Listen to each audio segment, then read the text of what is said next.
Чыңгыз Айтматов доор адамы аталышындагы иш-чарага жогорку сот башында турган Бишкек шаарынын бардык 4 районунан Бишкек шаардык сот жана Чүй облустук сотторунан каралган 8 курама команда катышкан.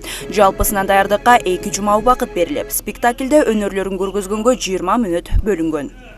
Арасанды мында чакырткыла.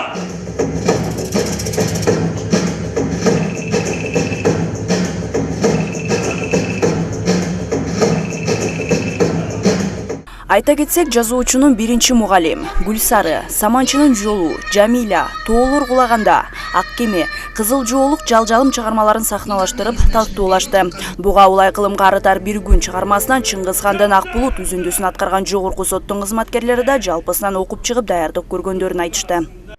Чынын айтсам, бул чыгарманы мен окуган эмесмин. Андан кийин бул сынакка катышкандан кийин анан окуй баштадым. Бул үчүн баягы керектүү убакыт биз үчүн аз болду десек болот, бирок ошол аз убакытта дагы өзүбүздүн эмгегибиз менен кыйын эле болду. Бул актер болуш деле оңой эмес экен. Кандайдыр бир эмоцияга кириш керек экен, ошол баягы состоянияны алып жүрүш керек экен да. Анан баягы кабакты ачып, Чыңгыз хандын бул каарман, мен аткарган каарман өтө эле кыйын экен да.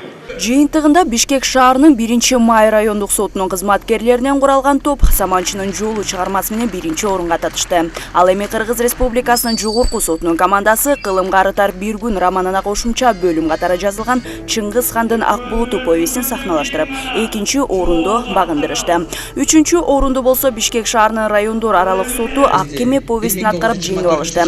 Мындан тышкары эң мыкты мырзанын жана айымдын ролу, эң мыкты улуттук кийим жана эң мыкты улуттук тамак аш боюнча дагы жеңүүчүлөр аныкталып, кубок, диплом жана кызыктыруучу сыйлыктар тапшырылды. Бизге эми аз эле убакыт кетти. Бир ушул бир ай мурда айтылган, андан бери командалар чогулуп, бир усиленно бир 2 жума даярдандык. Ар бири ушул биз байкадык, көрсө сот тутумунда дагы ушундай жан дүйнөсү, чыгармачылыкты мындай каалаган адамдар да көп экен.